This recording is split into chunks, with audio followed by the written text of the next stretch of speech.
Yeah, just give a brief bio of Oh, yourself. okay then. Okay. Well, as I said, I am from Houston, educated in the northeast side of the city, graduating from MB Smiley High School, previously of the North Forest Independent School District. From there, I continued my studies, originally starting at Lamar University, attending my first 2 years at Lamar, then transferring over to Texas Southern University, which I obtained my Bachelor's of Science in Administration of Justice from TSU. Then I continued my education by pursuing my teacher certification from Purdue A&M University and my subsequent Master's of History from Texas Southern. Okay, so what influenced you ultimately to go to an HBCU? What actually influenced me, I had several different things that influenced me. Currently, at the time I had a sister who was a student at Texas Southern. I've had several family members who were graduates from Texas Southern.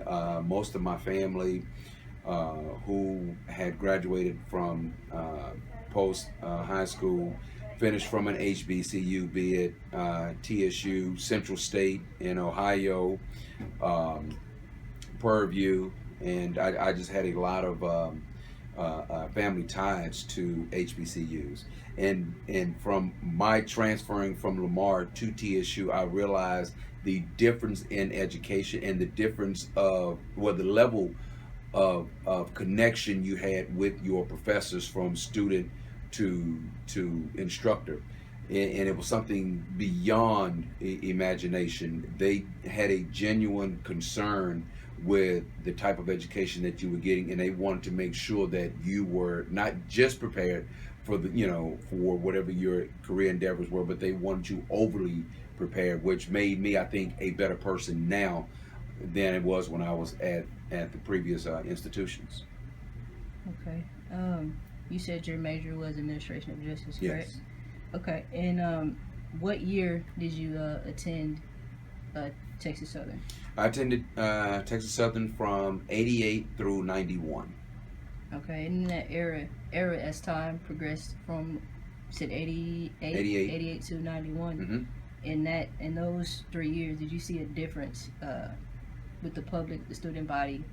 What difference did if what was the biggest issue, should I say, that was surrounding the school, surrounding your peers? What was the overall issue?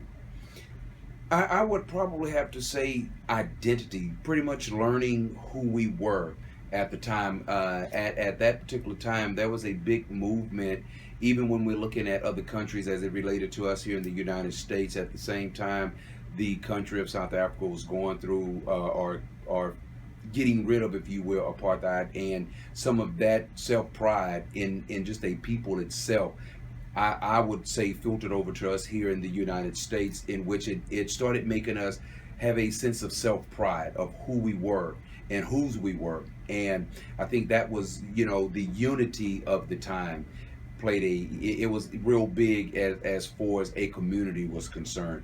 Students over at Texas Southern, they really understood what unity really was, and I think that brought the entire campus together. And I think we had a lot of school pride at the time. I mean, not saying that the institution does not have any school pride, but I think then it was up in the top three of what it is that we were attempting to try to do. Quite naturally, obtaining our education, but just as a people and as a student body itself is what we were trying to accomplish. And I think we did a fairly decent or fairly good job at doing so. Okay, were you a part of any Greek organizations? Subsequently, I am. I had the opportunity to pledge Alpha Phi Alpha Fraternity Incorporated in the spring of '89, Delta Theta chapter at Texas Southern University. How did that organization, one, what influenced you to choose that Greek organization, and two, how did that improve on yourself as far as making who you are today? The good thing is, I really wouldn't say it actually improved me, but it helped cultivate some of some of the thing my life ambitions. It gave me, it broadened my level of being able to for contacts and whatnot, and it also just made me aware of a lot of the social issues that were going on at the time because of some of the other influences that I had within the organization. I looked at the organization as being symbolic.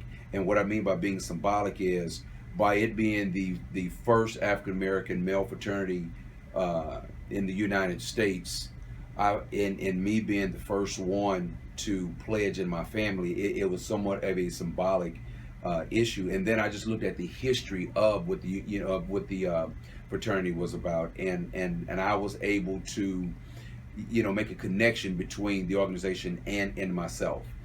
Some of my greater influences were members of and are still members of the fraternity. I had instructors. I have a an older cousin, and his dad are members of the fraternity, and it was just something about that brotherhood that I saw, not only between them being father and son, but looking at what they had in common in the fraternity itself.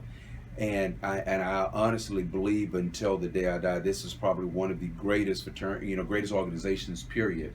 And I'm sure anybody that belongs to any of the other Greek, organizations will probably say theirs is the best, that they know of. But I honestly believe, because I look at what they stand for. Um, and even back when the fraternity was founded in 1906, they believed in brotherhood. They believed in togetherness. They believed in the education, and I think that even probably mold my reasons for wanting to even get into education to a small degree.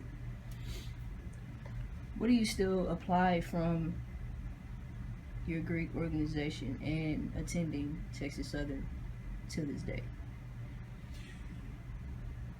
I think what I still apply is, making sure you go forward with every single thing that you're doing.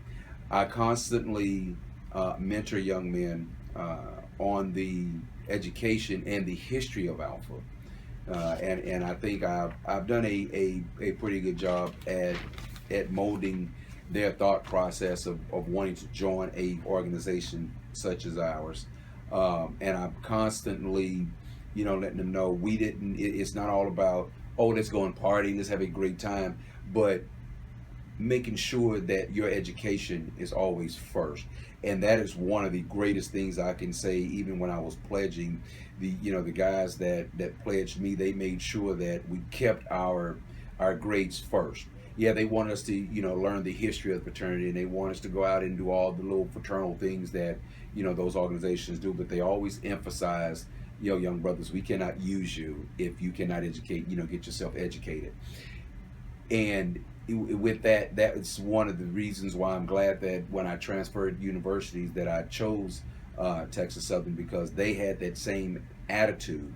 And I'm always asked what university or what school is best to go to for whatever discipline that a student is trying to go into. And quite naturally, I'm going to always say Texas Southern, because that is where I think I grew up. I think Texas Southern was one of the reasons I am the person that I am professionally today. And it was because of that institution and some of my mentors from that institution, which I still have a relationship with still today. And it's been over 25 years since I've graduated the Texas Southern. And it's been one of the greatest experiences of my life. And so I would like to see my students, experience what I experienced at an HBCU. Do you have any kids? And if so, what, as a parent, would you tell them to value about choosing college wise and even joining a fraternity or a sorority? Well, quite naturally, yeah. And I have three children. As a matter of fact, I have one who is a junior at Texas Southern. uh, right now.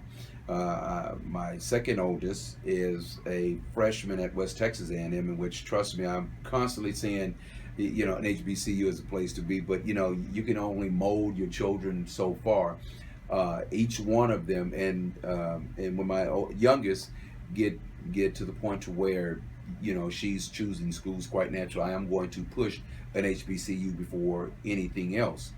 And I'm always asking my children, are they, if they pledging is a personal choice. I'm not going to automatically push my organization on them. But if I had, the chance and the option, yes, I would ask them to pledge. Of course, I'd have my son to pledge Alpha, and my daughter, of course, AKA, because I think she has an aunt who would probably be extremely upset if she didn't. In which, out of all the choices, I would definitely want them to say yes to Alpha and definitely say yes to an HBC, especially Texas Southern. In your opinion, as long as it's been over the span of 25 years, not just with Texas Southern, but has the HBC value diminished in the black youth? I don't think so. I think what happened, we tend to let society tell us where we need to be educated and what's best for us and what's the best school, and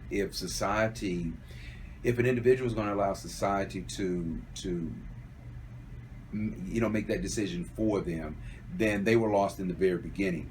Um, any institution is going to be great for a person, but it's just something about the family feel that you get at an HBCU, and I think it has it diminished. No, I think it probably has diminished in the individual, but as far as the institution is concerned, no, I don't think it has diminished.